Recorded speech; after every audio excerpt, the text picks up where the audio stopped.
Hey everyone, George here, the Disney Family Man. With me today, I have Christopher, aka OrangeGrove55, and we're going to discuss a little topic that I came up with about a week ago with Rise of the Resistance that's now opened at Walt Disney World, soon to be at Disneyland. And I just have to say, without giving any spoilers for anyone who hasn't seen it or is waiting to get on the ride to experience it themselves, I just have one word: wow. Because I actually watched it on YouTube. I couldn't wait.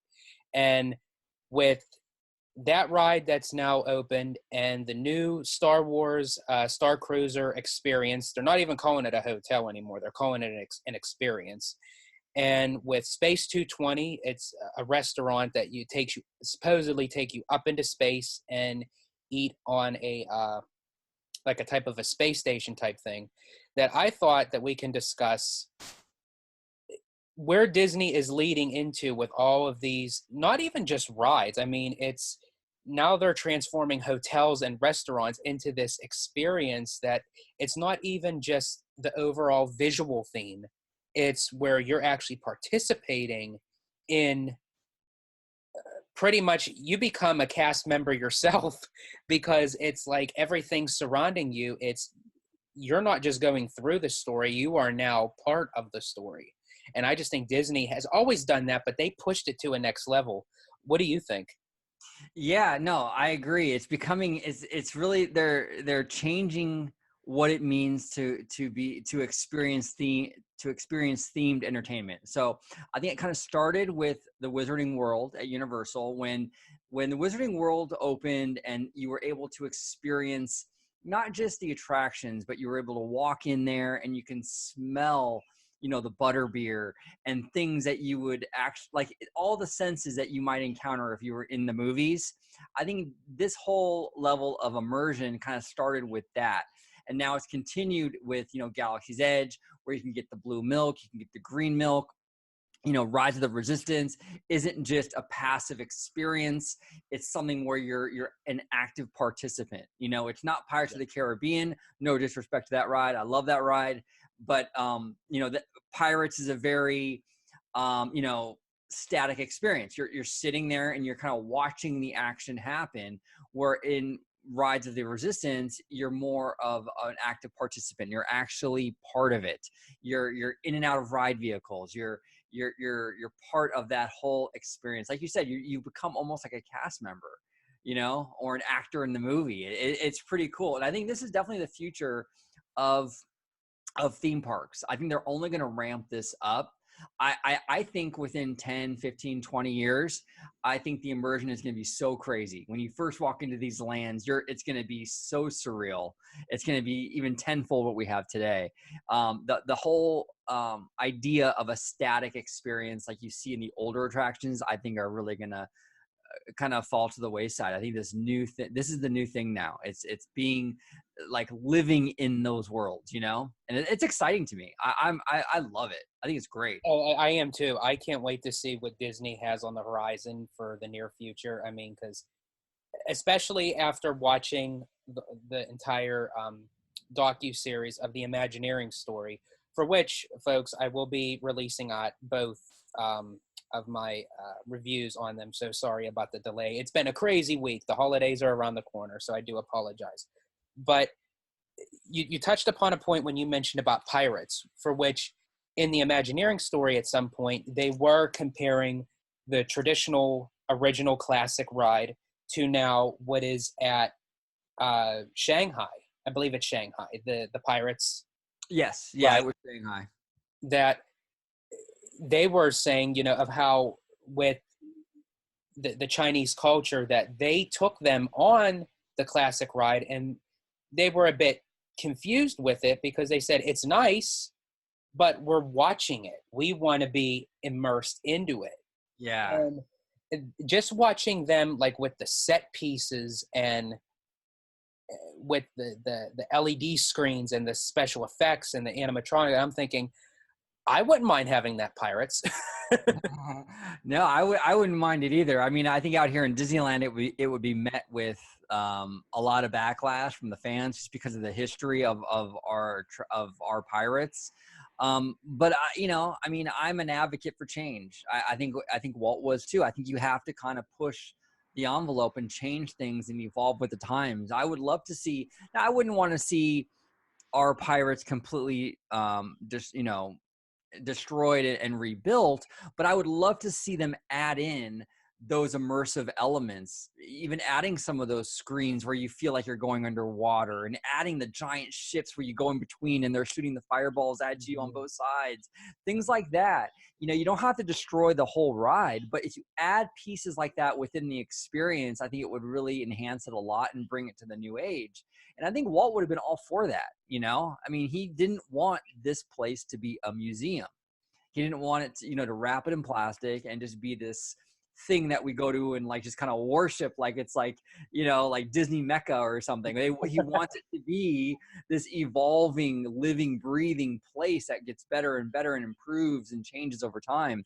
So yeah, I'm right with you, George. I would love to see them incorporate some of these effects into pirates. And the industry has changed a lot since the 1950s and 1960s. It's no longer about boat rides, static boat rides anymore. It's about these experiences. So why not move pirates and other attractions like that into the future? I think it'd be great. Yeah. And there is proof now that, I mean, I've heard a lot of Walt Disney's quotes and him speaking and everything, but within the Imagineering story, I loved how within times, like throughout the different chapters, so to speak, they had Walt speak, intertwining with what the episode was talking about. So it's almost like he was speaking in his own time, but knew where the future was going to lead.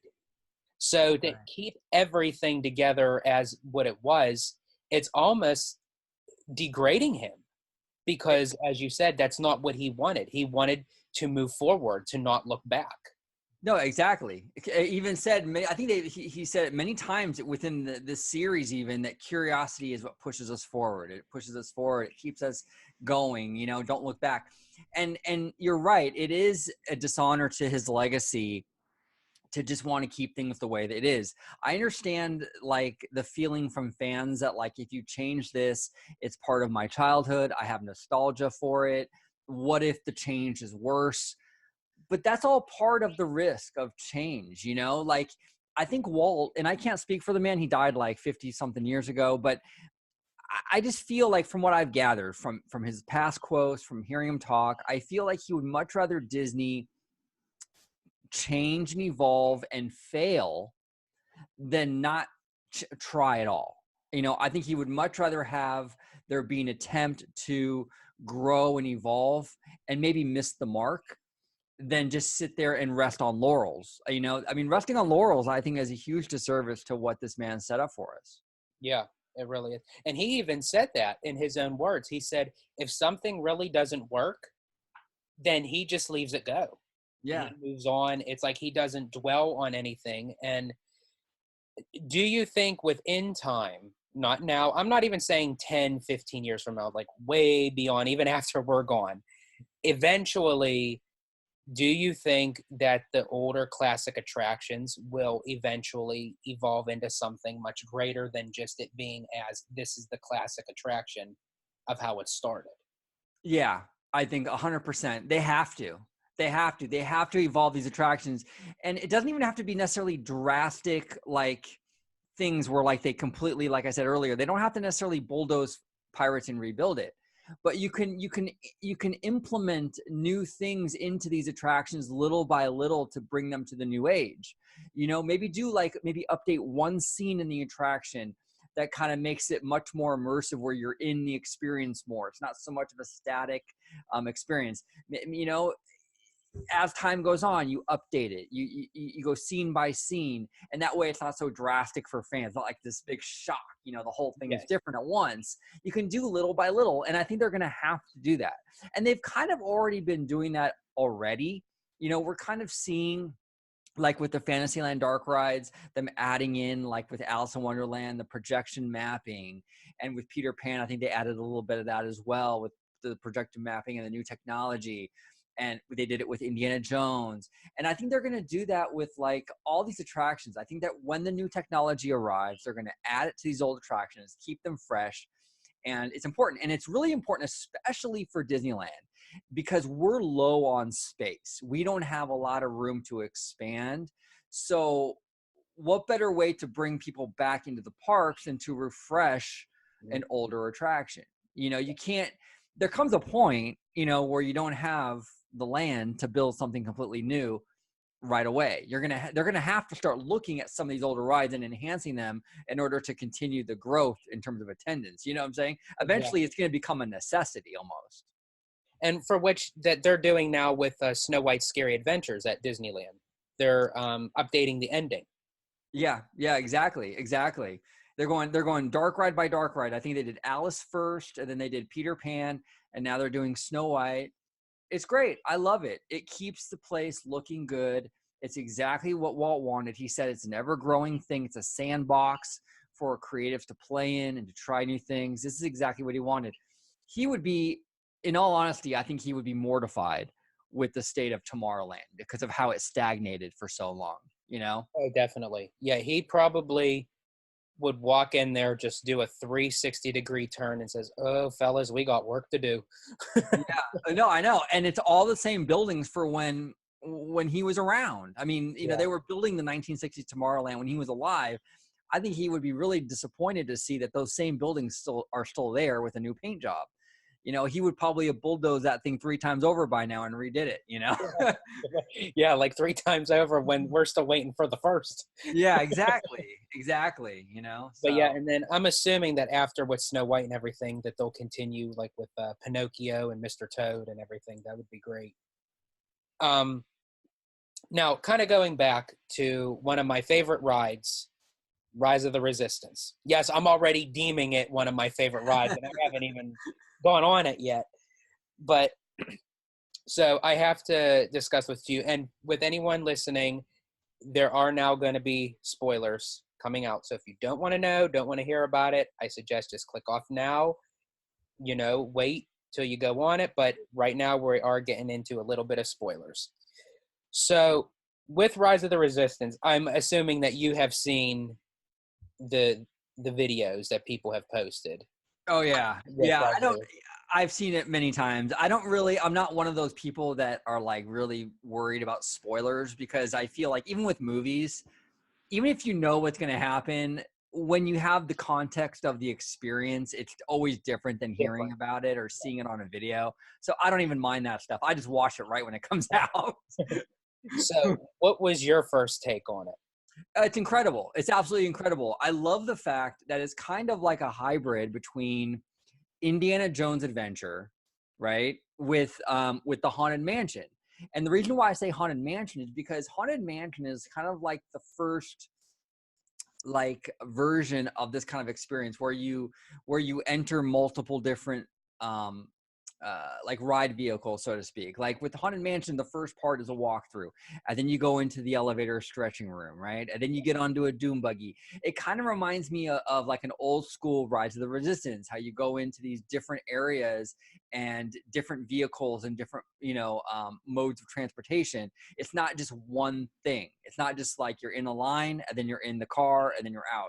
It's multiple different experiences, like Haunted Mansion is. And I really like that. It really brought that concept to the new age. And when they first announced at the time when it was just titled as Star Wars Land back at the D23 Expo, I believe in 2015, they had announced that there was going to be an epic attraction between the Resistance and the First Order. You're going to be caught in a battle.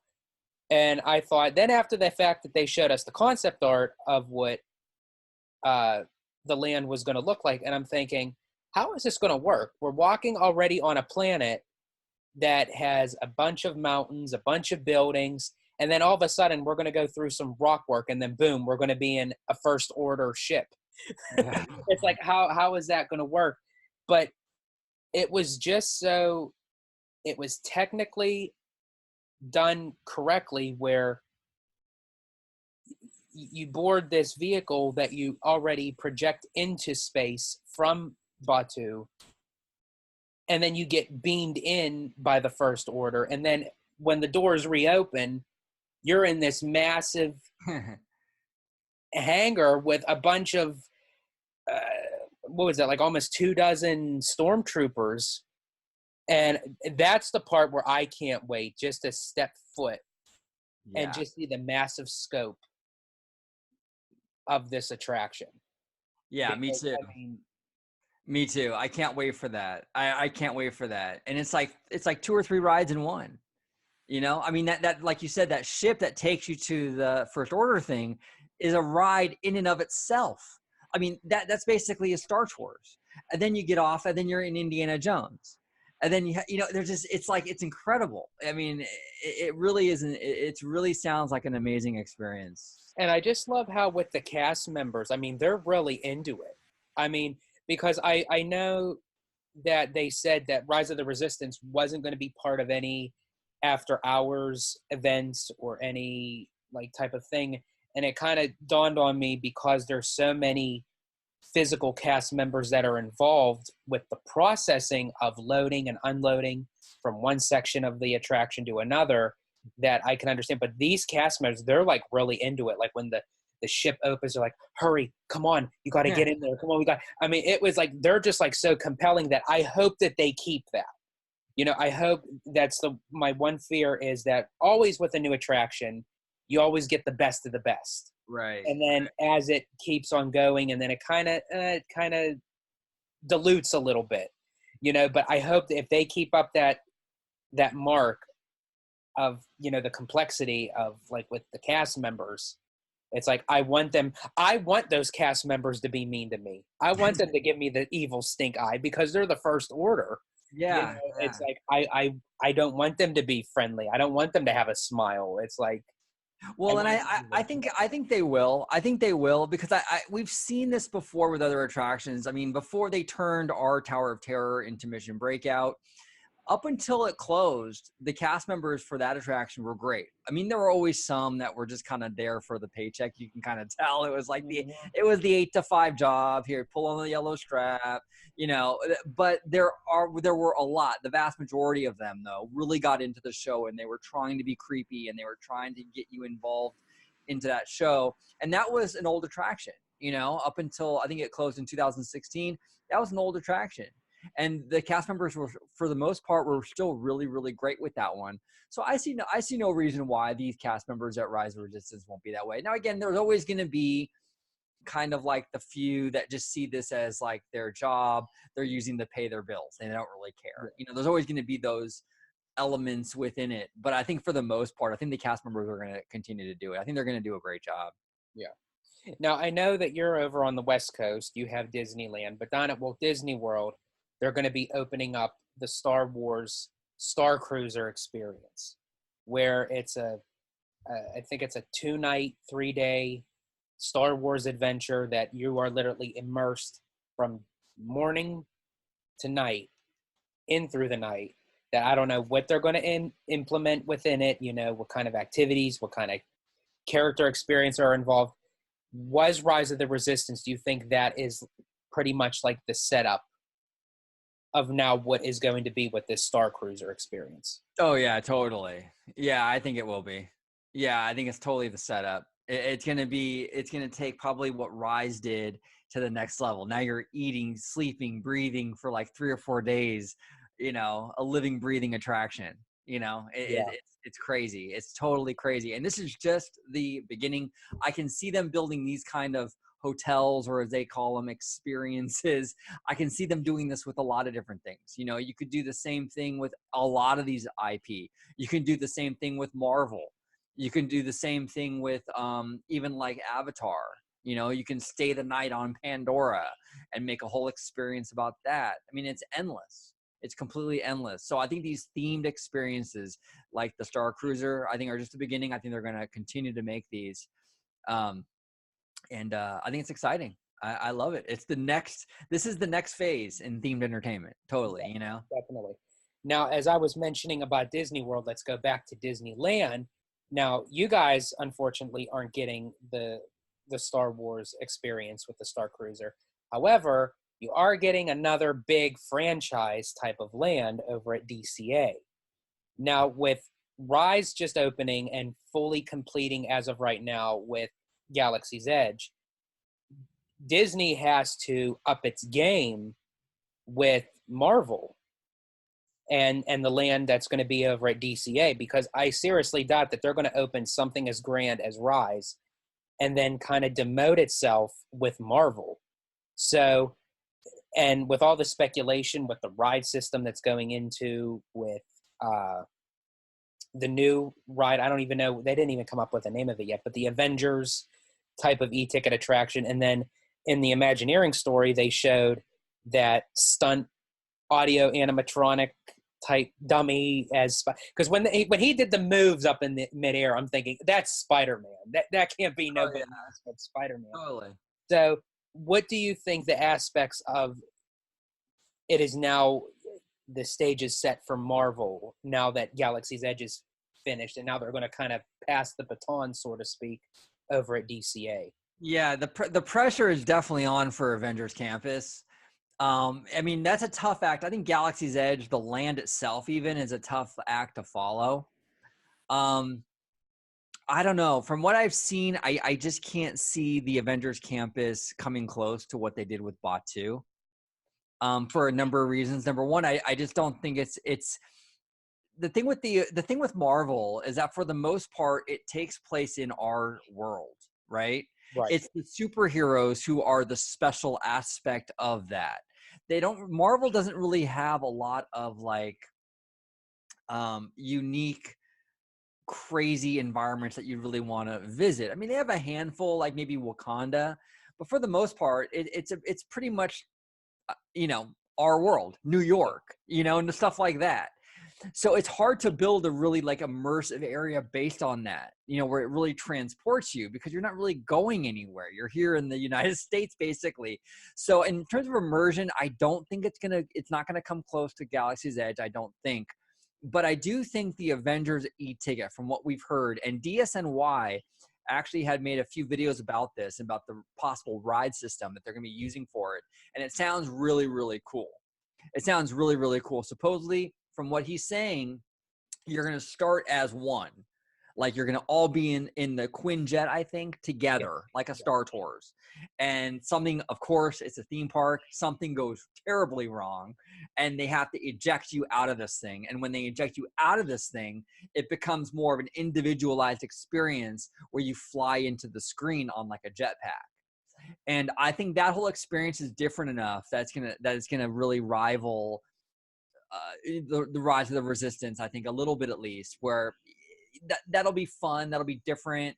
You know, So, I think that so you're saying it would be more like of the rides as themselves, just individually, whereas the land itself, that Galaxy's Edge has more of that upper hand over the campus. yeah, Galaxy's Edge, the land itself is going to have an upper hand just because of the subject material. It's not really the like it's not really like the Imagineer's fault per se. Yeah, It's just that Marvel doesn't have, in terms of immersive environments, as exciting things to pull from when it comes to that, It just doesn't. Star Wars has a whole universe you can pull from of these alien worlds and crazy robots and things. Marvel doesn't really have that. So I think it's at a disadvantage in terms of the land. But I think the Avengers e-ticket will be top notch. I think it'll be probably on par or at least close to what Rise of the Resistance is. pretty much to what it can stand for Marvel. Yeah. So I think it'll be very well done. And I Now, think this Spider-Man ride will also be good. I think it'll surprise a lot of people. yeah. Now, does this surprise you that we still have got like really not a whole lot on this land? I thought for sure. I mean, they showed us some concept art of what it's going to look like and everything, but I thought by now we would have had more of a more clear expectation of what we're going to actually be seeing, because it's supposed to open this coming year Yeah. within, was it summer 2020? They didn't say what time of year, but it's supposed to be 2020. And I'm also very surprised actually that they haven't given us more. I thought for surely when we were at D23, I thought they were going to give us a lot of details about Marvel Land. That's what we were all waiting for. Okay, they're going to give us something. They really didn't. We really didn't come out of D23 knowing a whole lot more than we knew before. I mean, it was kind of like a non-announcement. I mean, there really wasn't a whole lot. Even with Spider-Man, we don't. All we know is that it's basically like an interactive shooter, and that's kind of what we knew going into it, right? So it surprises me too how secretive they've been with it. It's And, been weird because I feel like with Galaxy's Edge, we kind of knew everything out the almost immediately out the gate. yeah, they did a lot of marketing with Galaxy's Edge. And I Yeah, thought for Marvel, especially with Disneyland, to, bring the marketing over on that side, that they would have at least gave a little more to say, hey, this is what's coming, how to push it. But I guess they're only going to have a few months worth of to really push to get people to go. But do you think Disney has the same retrospect that it's going to be big? So they thought, oh, you know what, it's going to be big no matter what. We don't need to, market this as big as Galaxy's Edge. Do you think it's almost like a fear that they think that if they do too much of a hype, that it could be like of a low expectation? yeah, maybe. Yeah, maybe it is maybe they don't want to get people's expectations up too high if they don't feel like it can meet that, which is kind of sad because I think that Marvel, like I prefer Star Wars. I'm a Star Wars guy. I'm a Star Wars guy, but I really do like Marvel too. And Marvel's a massive, massive franchise. I mean, if you're going by the dollar amount, it's technically bigger than Star Wars right now, at least. So I'm just kind of surprised that they're not putting, like, I feel like with Star Wars Galaxy's Edge, they put everything into it. Like Bob Iger gave them essentially a blank check. Do what you got to do and make this incredible. I don't feel the same with the Marvel areas. I feel like it's kind of done on a shoestring budget a little bit. Like I think the Avengers ride will be great, but I feel like it's a little more budgeted, I feel, than Galaxy's Edge. I feel like they spared no expense with the Star Wars stuff. And I feel like the Marvel stuff is sort of like it's all done in phases, and it's all like it's a smaller scale, smaller scope. It's just different. It surprises me. Well, and you also have to think too, based on what you said earlier, that Disneyland, the resort itself, has an X amount of room. So, and with the contracts of Marvel, being in a theme park with Universal and Disney, that Disney can't even put anything of Marvel as far as like attraction wise in Orlando. So Yeah. they only have Disneyland to go by, and for which Disneyland doesn't have a whole lot of room as it is. So it's like, okay, now we got to kind of take this massive franchise, and we just got to squeeze it, set it in there. Yeah. Yeah. Well, and it surprises me too that because there was a lot of talk for the longest time. I know you've been on Twitter too. You've been following it all for years. That Hollywoodland was going to be where they were going to put all the Marvel stuff. And then those rumors started to fade to the wayside. Like now, what we're hearing is that no, it's basically just going to be the area that it is now, with the Avengers ride added behind Breakout in a couple of years. But I mean, that's very surprising, that it's not going to be a massive land. Now that might change, they might expand out into the Hollywood land eventually. But as of right now, we're not hearing any of that. So it's kind of weird. Yeah, like I don't know if it will eventually become Marvel. My only fear with Hollywoodland, that if they change it into Marvel, is it has to be done well, because Hollywoodland is right off of Carthay Circle.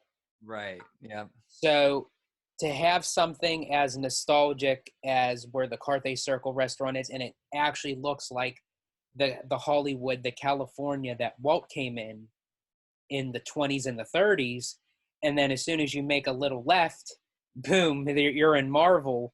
It Yeah. kind of fades out that experience. So I could now understand why they're hesitating on leaving a Hollywood. I do think though Hollywoodland does need an upgrade somehow. It It, needs, it Yeah, I know it does completely. I think one workaround for the whole Marvel Buena Vista Street Carthay transition, and they probably would never do this, but Captain America, I think his original story takes place in the 30s or 40s, right? yes, So yes. it would be kind of cool if they had say 19, 30s Los Angeles as that main strip. and it's kind of centered around Captain America in that 1930s era. That would sort of smooth out that transition a little bit between the Carthay, the old time Hollywood, and then you go into like the 1930s, kind of like, LA with Captain America. That would be pretty cool. But I don't know if they'd ever go down that road. And then you're kind of boxed in though with just Captain America, because none of the other Avengers are from that time period. So Right. it would, you're boxed in then. So I don't know. Yeah, I think that's where the Imagineers are going to have to really put on their thinking caps as far as like with Hollywoodland.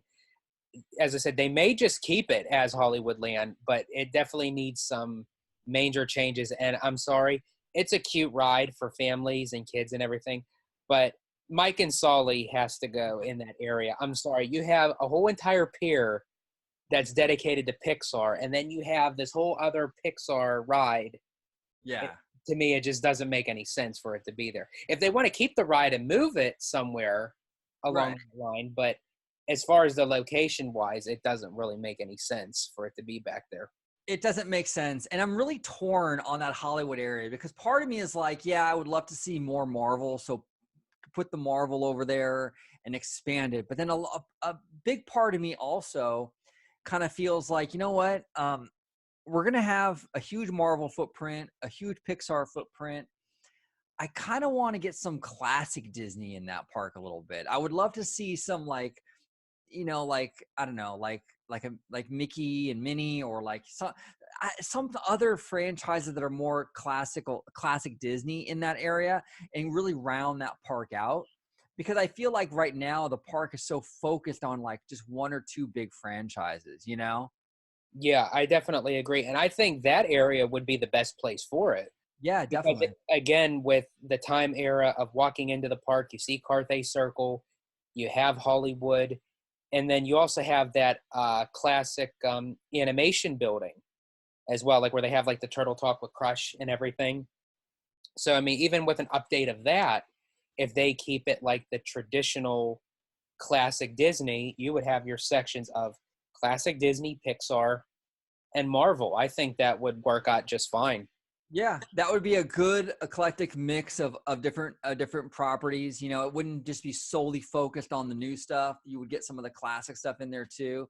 I think that would be really good to even out the park. Yeah, yeah, I definitely agree. Because I mean, as of right now, I mean, I love DCA. DCA is so unique. No matter who says it, of how cheaply it was made, or how it doesn't compare to the other parks or what have you.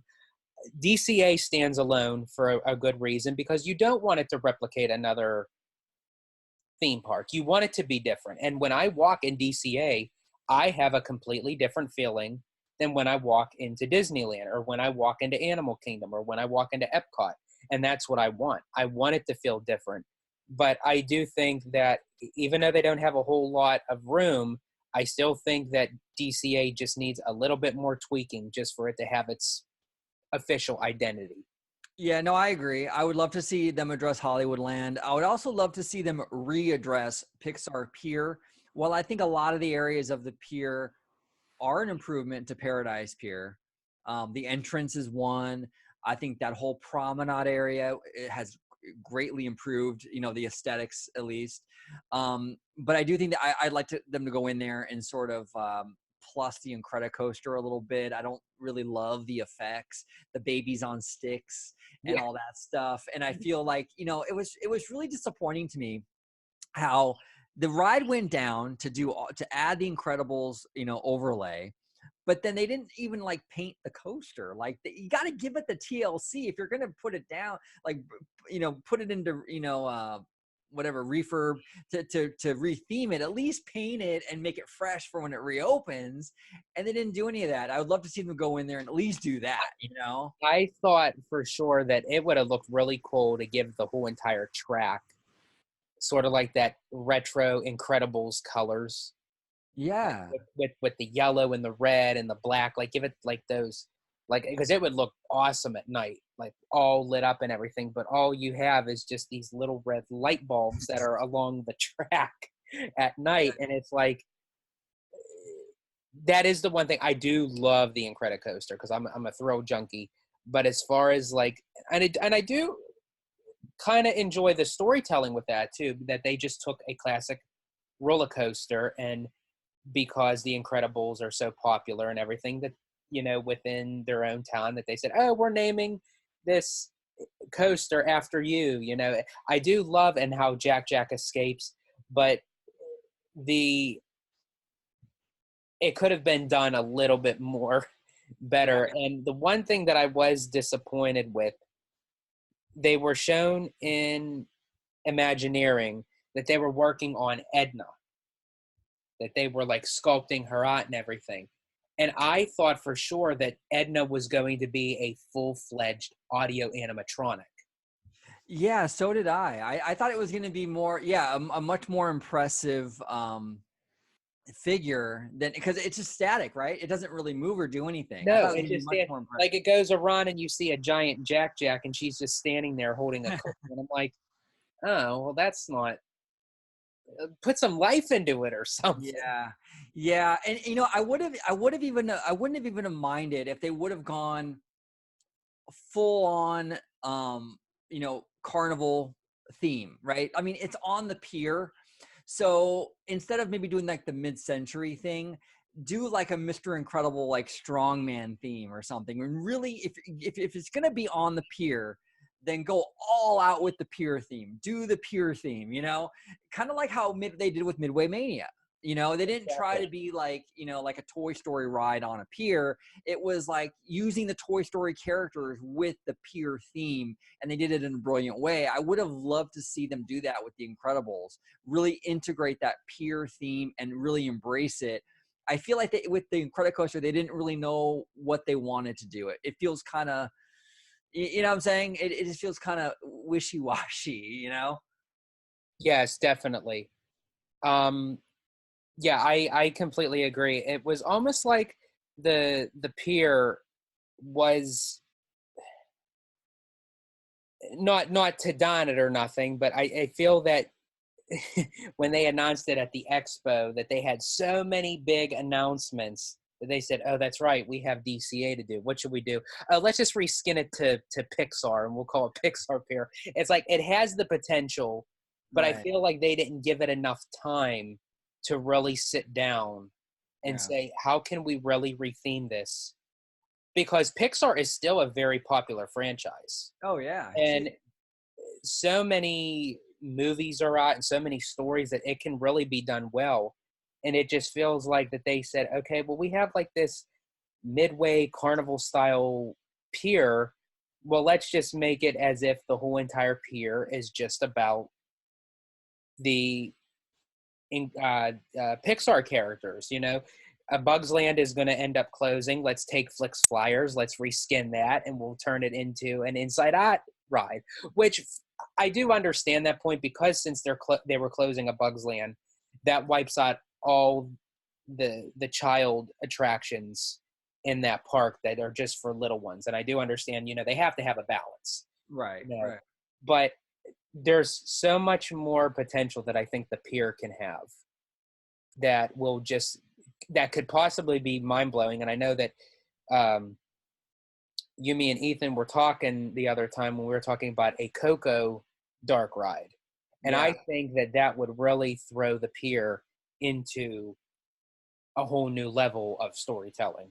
Yeah, no, absolutely. Coco is a perfect. Coco is Pixar, which obviously fits into the Pixar theme, and then it also it's connected to California in the sense that his Mexican culture is very important, plays a very important role in California life.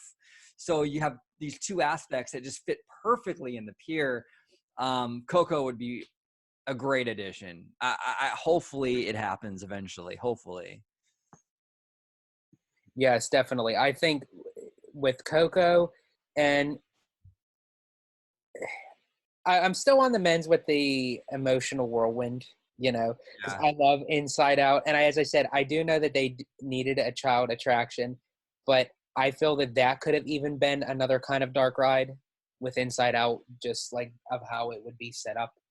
But as I said, they have to do what they have to do. But I mean, to really make up for it, I think Coco would really bring the pier a little more life, because you really have to think all the pier did was just take already existing rides and just retheme it. There was never really something that was put in that would say, okay, this is brand new for this land. Right. Let's Exactly. go to this land and experience it. Exactly.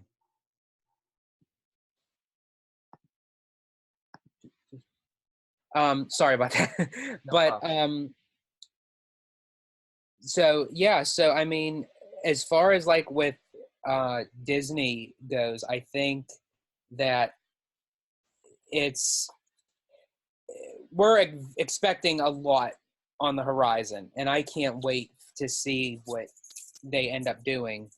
I mean, just as of right now, not even in 2020 yet, that there's going to be, as we said in the very beginning, Rise of the Resistance is only the start. Yeah, no, it is. It's definitely the beginning, and I think they're only going to get more. You're only going to get more immersed and more involved into these environments as time goes on. It's going to be really interesting to watch how this plays out and how they utilize it with other properties, other franchises. You know, not just Yeah. Star Wars. You know. Yes, exactly. I think Star Wars is really going to pave the way just of how Disney utilizes their money, their space, their technology, and I really can't wait to see. I can't wait to experience Rise of the Resistance. As I said, just watching it on video, it got me so hyped up. But I know you're going on. When does it open up at Disneyland? On the 19th? January 17th. So I'm gonna try to make it. Okay, so you're going January 17th at Disneyland. I'm going January 13th at Walt Disney World to Cool. experience it. So I can't wait. So, guys, whoever's listening out there, I'll be down at Walt Disney World January 13th. OrangeGrove55 will be out on the 17th. If you happen to see us, definitely say hi. We're definitely people. People. People. Yeah, I had to stop and think there for a second. We're people. We're people. So that's gonna be the quote unquote for this video. We're people. So I do want to thank you for joining me today. This was a great discussion because I think this is something that a lot of us know that's already there, but we really don't stop to really say, what can really Disney be doing now? Yeah. This isn't just a flavor of the month, so to speak. This is something that's going to keep going, and I'm glad we had this discussion. Me too. It's always fun. It's always fun being on your channel, George. I really do appreciate you having me on. And it is fun. It's fun to talk about the possibilities of, where they can go from here. And it's just they're right now, I think it's the tip of the iceberg. They've planted the seeds and now they're going to run with it. It's going to only get better, I think, with the version. Yes, I definitely agree. So everyone, thank you for joining. Please like and subscribe, hit the notification bell down below. And remember, it's never a good day unless it's a Disney day. Bye.